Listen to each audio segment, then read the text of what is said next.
Un nom digne d'une légende, une chevelure déjà iconique et un parcours atypique. Xavi Simons n'a pourtant toujours pas joué en pro, mais il est d'ores et déjà un des jeunes les plus attendus de la planète foot. Pourquoi y a-t-il autant d'engouement vers lui? C'est ce que l'on va voir dans cette nouvelle vidéo de ton youtubeur préféré, avec le moins d'abonnés.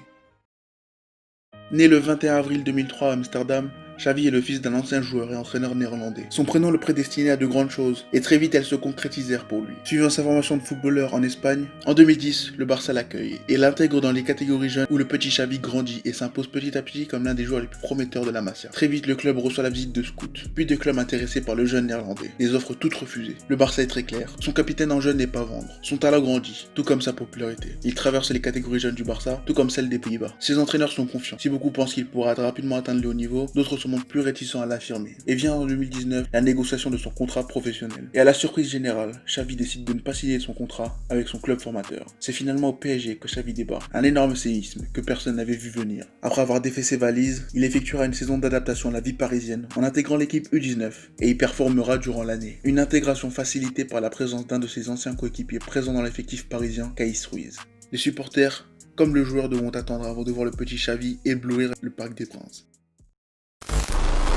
Du haut de son mètre 68, Xavi est un milieu qui brille par sa technique, sa science de la passe et son leadership. Il est celui qui oriente et contrôle le jeu de son équipe. Fidèle à l'ADN Barça, il est un joueur qui sait jouer sous pression et sait se sortir de beaucoup de situations compliquées, que ce soit par le dribble ou par un très bon contrôle de balle. Il est un joueur très actif, qui peut évoluer à quasiment tous les postes au milieu. Son petit gabarit ne l'empêche pas d'être un joueur qui sait utiliser son corps et son agilité pour garder la possession. Il sait adapter sa prise de décision à son poste, que ce soit lorsqu'il redescend pour construire ou lorsqu'il se positionne entre les lignes afin de servir de relais. Son intelligence de jeu lui est très utile dans ces cas-là, mais elle est aussi visible balle au pied. Sa vision de jeu est remarquable, et il possède le jeu de passe qu'il faut pour l'exploiter, que ce soit via le jeu long ou le jeu court. Il est d'ailleurs plutôt fort sur coup de pied arrêté. Défensivement, il n'est pas non plus en reste, utilisant son agressivité et un excellent timing pour presser son vis-à-vis et le déstabiliser, le rendant capable de récupérer la balle très haut, zone où il est le plus actif. Il est un leader par son jeu, mais aussi par son caractère. Mais malgré tout, son jeu peut encore évoluer. Que ce soit dans les duels aériens, ses frappes souvent hors cadre, sa tendance à parfois penser directement à la suite et perdre trop vite la balle, ou bien son physique, qu'il devra continuer à faire évoluer. En soi, il est le profil type du milieu formé au Barça. Et pourtant,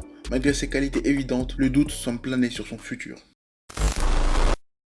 Son transfert de Barcelone au PSG a été fortement décrié, et les considérations sportives ont été totalement écartées par de nombreux journalistes auteurs d'analyses plus pourries les unes que les autres. Peut-être que la somme d'argent que le PSG a proposée à son agent, Mino Raiola, l'a convaincu. Peut-être que la direction de Bartomeu n'a pas su le convaincre de rester. Ou peut-être tout simplement que la sous-utilisation des jeunes de la Masia et les nombreuses étapes supplémentaires qui l'attendaient avant de ne pouvoir ne serait-ce que prétendre à une place ne l'ont pas réjoui. La réalité est sûrement un mélange de tout, et les ramifications de ce transfert côté Barça sont encore visibles, comme le prouve l'énorme contrat signé par la pépite Ilaix Moriba pour le sécuriser. Xavi a choisi de rejoindre le PSG, d'avoir un accès plus rapide à l'équipe première, dans un club de premier plan européen, et dans un pays qui pourrait lui permettre de passer rapidement un palier, en réglant son plus gros problème, son physique. Le jeune frêle Xavi a grandi et a tout fait pour prendre en masse de manière à compléter de manière optimale son arsenal. Aujourd'hui, tous les voyants sont au vert concernant une incorporation prochaine dans l'effectif parisien. Il effectue ses entraînements avec le groupe pro. Il est apparu à plusieurs reprises sur le banc et aura même effectué un match amical avec le groupe professionnel. Le milieu parisien pourrait rapidement avoir besoin d'un joueur de son profil, que ce soit à cause de nombreuses blessures, mais aussi surtout à cause du niveau des milieux du club. Hors Verratti et Rafinha, aucun ne donne pleine satisfaction. Et même ces derniers déçoivent par des absences de plus en plus récurrentes. Aucun autre milieu ne possède son profil.